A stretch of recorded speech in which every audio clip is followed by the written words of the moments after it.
It has been 2 months, but I finally finished King of Scars by Leigh Bardugo.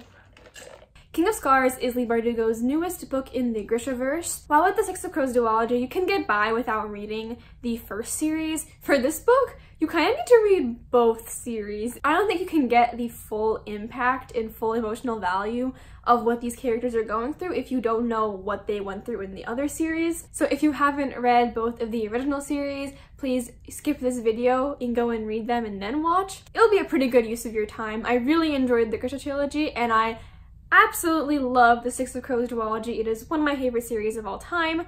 So yeah, read them and come back. So for those of you who are caught up with the Grishaverse, this book takes place 6 months after Crooked Kingdom ends, and we follow Nikolai, Zoya, and Nina's perspectives. And pretty much we are dealing with a lot of the aftermath of the Rovkin Civil War from the Grisha trilogy, as well as a lot of the personal grief and things that Nina has to settle after the events of the Six of Crows duology. In this video, I'm going to be going through both my non-spoilery review of the book as well as a spoilery discussion. Now, this book had a lot of high expectations from a lot of people, because even if people didn't really like the Grisha trilogy, I think a majority of people, that's an assumption, I don't know, but a lot of people really love the Six of Crows duology, and so we were really curious to see how well that Leigh Bardugo can make this new book. And while I'm slightly disappointed, my feelings are generally positive about this book. What's interesting is that the feel of this book is kind of in between both series, because it has a lot of the same characters and the same ideas about like saving Ravka as the original trilogy had, but it also goes deeper into the characters' backstories, their internal struggles, and their story arcs in general that was really prevalent in the Six of Crows duology. And that kind of served both as a benefit to the series, but also sometimes a detriment, which I'll get into in a little bit. I feel like I left this book without many strong feelings either side. Like I said, I generally came out with a positive view of this book, but even with some of the positive things that I liked, there were some things about them that I didn't like. So for example, the characters. Of course I love these characters, they're pretty much the same ones that we've seen before, so I love being in their world again and seeing from their perspectives. But sometimes it felt that because we already knew these characters, we didn't learn a whole lot more from them. And so it didn't feel like they had a huge arc or development that the other stories did. But granted, this is a duology, so maybe we'll see some more happen in the next book. I love learning more about Nikolai's backstory and seeing what he went through growing up in the palace and constantly having to prove himself. But again, that's kind of stuff we already knew. We just kind of see a more deeper look into that now. And same with Nina. We know Nina's backstory. We know what she went through because we saw that all in Six of Crows. But this story deals more with her grief and her trying to do good with Matthias's legacy and trying to change people's minds about Grisha. Zoya was the exception in that I absolutely loved her perspective, and I thought she was the most unique character that we got to see from, because even though we kind of knew her before, we pretty much only had very vague details of what she actually went through and what made her the person she is today. So getting to see that and getting to understand her was so well done, and I was so happy we got to see that. Something else that I have a lot of mixed feelings on is that we got a lot of expansion on the Grisha magic system and the lore of this world in general. And usually I'm really keen to know that, and I still am. There were a lot of moments where I really liked what we learned about this world, but I think the more expansive that this world gets, the more Leigh Bardugo kind of puts herself in holes. The magic system just doesn't line up quite so much, at least for me. So there were some points where I was like, okay, I get it, but also, how did this work? How does the magic system make this happen? Okay. And I don't think that's something that's particularly new to this series. I don't think Leigh Bardugo had the greatest magic system in the other ones, but her descriptions, even if they weren't as concrete, at least made sense in the context of what was happening. But a good portion of this book deals with learning about the lore of the world. And so something that we could kind of get behind before might not work now that it's becoming a bigger part of the story. I don't know if that makes sense. Something that I really liked about this book was how much more politics there was. I liked how in this book, the threat to Ravka was very much grounded and it was political, because that makes sense after going through a civil war that you would have these different nations trying to gain control over this country. Again, something that I have mixed feelings over is how slow the beginning of the book was. Honestly, most of the first half of the book was, because it really did make it hard to read at times. Like I said, it took me almost 2 months to read this book. But when I look back, I liked how the seeds planted into what the story becomes later were set up very slowly, very gradually, so we can actually feel the impact of the things that happen later. So it's kind of a mixed bag there because it's kind of hard to read, but once you actually get there, it makes the journey worth it. And the last thing I'll talk about is that this book really has two storylines going on. You have what's happening with Nikolai and Zoya, and then you have Nina's story. And I really liked both of theirs. But what I heard a lot of people complain about was that they don't really connect, and that is pretty true. There's not much linking them together. Near the end, though, we get some hints of like how they're going to link together, but for the most part, this felt like two completely different stories. It didn't really bother me because I enjoyed both stories, but I could see how that would be annoying to some people. I feel like I really cast this book in a negative light, but I didn't hate it. I gave it 4 stars. I love Leigh Bardugo's writing styles, and I love the way she writes characters. I think the reason for a lot of my mixed feelings is because we just left off at Six of Crows duology, which I think is a freaking masterpiece, and so it's kind of hard to live up to those expectations. It's weird because I've read a lot of reviews where people like the fact that this book calls back to a lot of the Grisha trilogy ideas and characters and stuff, which it definitely does. But I like this book a lot because of how reminiscent it was to Six of Crows and how you could see the kind of dark and grittiness and realism that was in those books kind of weave itself into the story. So I guess that's good because fans of both will find something that they'll like. Like if you didn't like the Grisha trilogy but like Six of Crows, or vice versa, I think you'll find something that you liked in this book. So that's the end of my non-spoilery section. If you haven't read the book, please leave and come back once you finish reading it. And now let's talk about spoilers. So spoilers starting now. Okay, so first we're going to talk about some miscellaneous things that I took away that I just wanted to mention. So one is that Genya, the audiobook says Genya, but I said Genya this whole time, but I'll say Genya. Genya and David are married, and so are Tamar and Nadia. And like, I'm happy and all, but also I was like, wait, it's only been like 3 years. They're like 21. I guess when the world is constantly being attacked, you gotta move quick. Second, anytime we had a Six of Crows reference, my heart grew 2 sizes. Like when Nikolai talked about how he learned something from a certain lockpick in Ketterdam, I was like, yes! And whenever Nina talked about missing Inej and all their friends and being in Ketterdam, and I'm like, I miss it too, honey, I miss it too. Speaking of which, we find out Leonie is the girl that Jesper's mom saved, and that was kind of like the cause of her death. That kind of sounds bad, but facts. And I hope they go somewhere with that because I feel like Jesper needs to know where this girl is, the girl that his mom risked her life for to save. I feel like, you know, he should know what she's up to. Also, if they do go into it, we can get a Jesper cameo, which is always good. When I sat down to make this video, I found it was kind of hard to remember things that happened in the first half of this book, and that's because not a lot actually happened. Not a lot of plot, at least. I think that was a lot of character moments. I mean, we saw a lot of the struggle that Nikolai had with that demon coming out of him, and Nina having Matthias's voice in her head, and finally letting go and burying him in Fjerda. But yeah, not a lot happened. We do get to see Nikolai's backstory, which is something that I guess I never considered because I think we know his character pretty much, and we knew that he grew up kind of in the backside, how he had to constantly be fighting for his worth, to earn his worth. But then we learned about the story with Nikolai and Dominic, and how Dominic, they forced him to be in class with Nikolai so that if Nikolai acted out, they would torture him? Like, what? And it was so sad because Nikolai was, what, 12? And they already had someone torturing someone else on his behalf. And I'm glad they formed a friendship and they had a bond, but then he had to die because we can't have nice things. Now moving on to all the references to the Darkling. This is actually a concept that I really like that she put into this book. How like Yuri and this whole cult that wants the Darkling to be known as a saint. It was messed up, but it's kind of realistic because people following the Darkling when he was alive, they're not just gonna disappear and like change their minds. They view him as a martyr, and that's how he's gonna live in their eyes. And I love how in every one of her books so far, Leigh Bardugo talks about the concept of faith and belief and how it plays into a society and how it plays into individual characters and their motivations. And I just find that so fascinating because faith is such a powerful thing that a culture has. And there was an interesting discussion between Nikolai and Yuri about how Nikolai understands where the Starless One cult is coming from,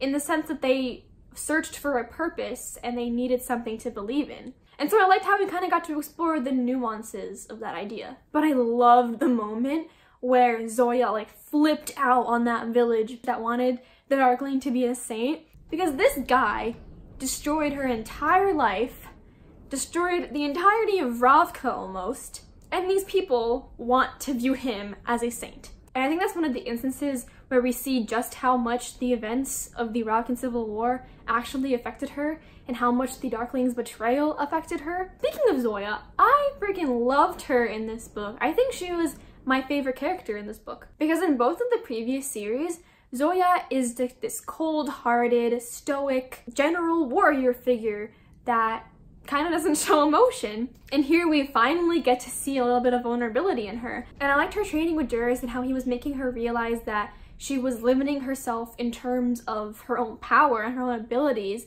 because of her inability to let the past go. And when we find out about what her past actually is, was freaking heartbreaking. I think we find out in Season Storm that the reason why Zoya stood by Alina after disliking her before was because when the Darkling destroyed Nova Corvus, he killed her aunt and niece. And even knowing that, seeing Zoya's memories of when that happened was heartbreaking. And we learn that her beauty is what made her an object and how she was sold by her mom to a man to get married at 9 years old. And it was only her Aunt Liliana who saved her from that. And I loved how Zoya took the thing that made her into an object and took ownership of it and used it as a power. But even that couldn't change when the Darkling, the man that she revered, that she was in love with, killed her aunt. Like, no wonder she's jaded and cynical and needs to put on this kind of tough persona, because she's not going to let anybody abuse her ever again. But at the same time, that persona is limiting because she can't let herself feel or be vulnerable. Now, talking about the magic system, I can get behind the idea that you can kind of be able to control the other orders, the other sects of the orders, by making the science small enough. I guess you just have to be in tune with the world and strong enough to be able to control things at their smallest capacity. But also, what's the limitation with that? By that logic, can't anybody be able to control everything? Or is it because Zoya is a particularly masterful Grisha that she can be in tune with the world like that? Also with amplifiers, I don't know if I'm remembering this correctly, but isn't it that you can only have one amplifier in your lifetime? Or was that a limitation that was just placed on so people can't get too powerful? Anyway, Zoya's amplifier was broken, but then Juris became her amplifier, but it wasn't really like amplifier. It was like what the saints had, they kind of combined into one being. Like Zoya's part dragon now, which is, you know, kind of cool. But the whole idea that the saints, they never actually had the amplifiers the way the stories described them. They combined with the beings. They joined with the beings that they killed to make some sort of more powerful being. So again, does that mean that anybody can do that? Is it just that an amplifier is a weakened version of that? Is that you are just taking power from the being that killed you? But if you actually fully combined, you could be some sort of greater being? I don't know. Have I talked about Nina? I don't think I did. I love the way that LEIGH BARDUGO kept Matthias's memory still alive and how he was still a constant part in Nina's thoughts because it's really hard for her to let go. And I also loved how she found new purpose in Fjerda, trying to save and uplift the Grisha that were being there, specifically with Hana. Speaking of Hana, I did not expect her dad to be Jarl Broom. Maybe like a second before I was like, oh, this bitch, he's coming back. And then we find out the experiments that they're doing.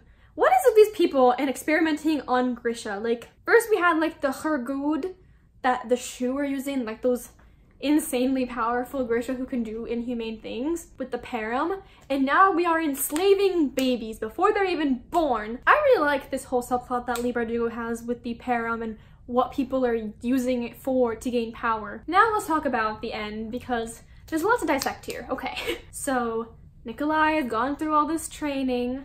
Wait, I forgot to mention, the training that Nikolai was going through with Lizaveta was literally like that episode in Avatar, the Avatar State episode where the Earth King was trying to get Aang to control when he could turn into the Avatar State. Lizaveta kept trying to kill Zoya so that the demon inside Nikolai would come out. But unlike Katara, Zoya was like, keep doing it. Anyway, so Nikolai has finished his training. It is time. Elizaveta like stabs him with the thorn or whatever. But then we find out that Elizaveta is the evil one, which in retrospect, I probably should have guessed. But I think I thought it was either going to be an all or nothing, like they were all good or they were all bad, like Juris and Grigori and Elizaveta. But I'm kind of glad that Juris and Grigori were not bad. I don't think so. Juris was not. Because, you know, restores my faith in humanity a little bit. And even after all this, the demon inside Nikolai still isn't gone. Like, come on!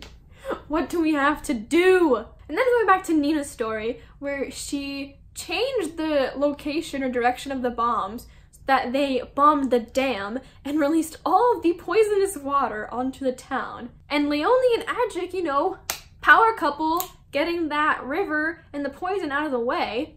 But also, I was like, Nina, what the heck? That was so stressful. Like, what if they couldn't do it? Then you just would have condemned a town to die. It's kind of weird because in Six of Crows, I feel like I loved how like practical and pragmatic and how utterly like dangerous some of these schemes were.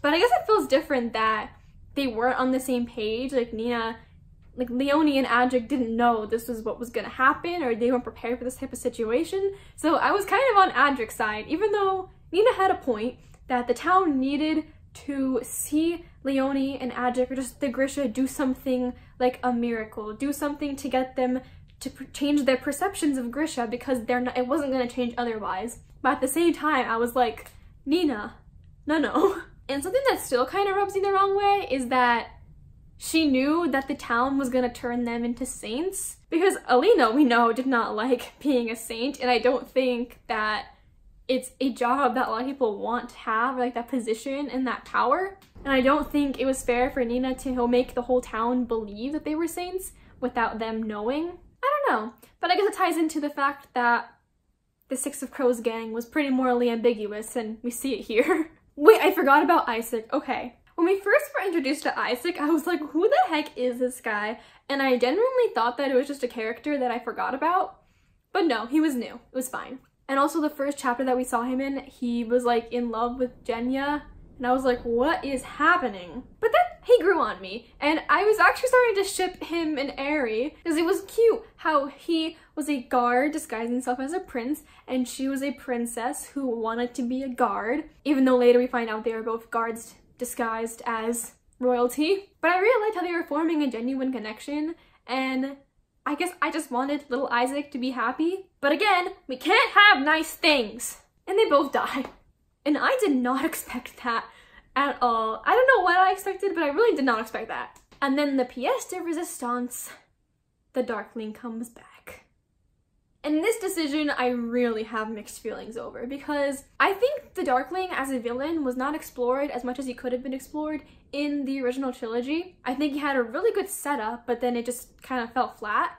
And so this is kind of a good opportunity to really capitalize on that and have him in a new body and with a new environment. But also another part of me is like, why can't he just die? And then we learn that the death we saw at Arena Rising wasn't real. So I feel like now reading that series is not going to be as impactful anymore. I don't know. I feel like a lot of cool things were set up in this book, and I actually have a lot of high hopes for the sequel. I do think it's going to be good.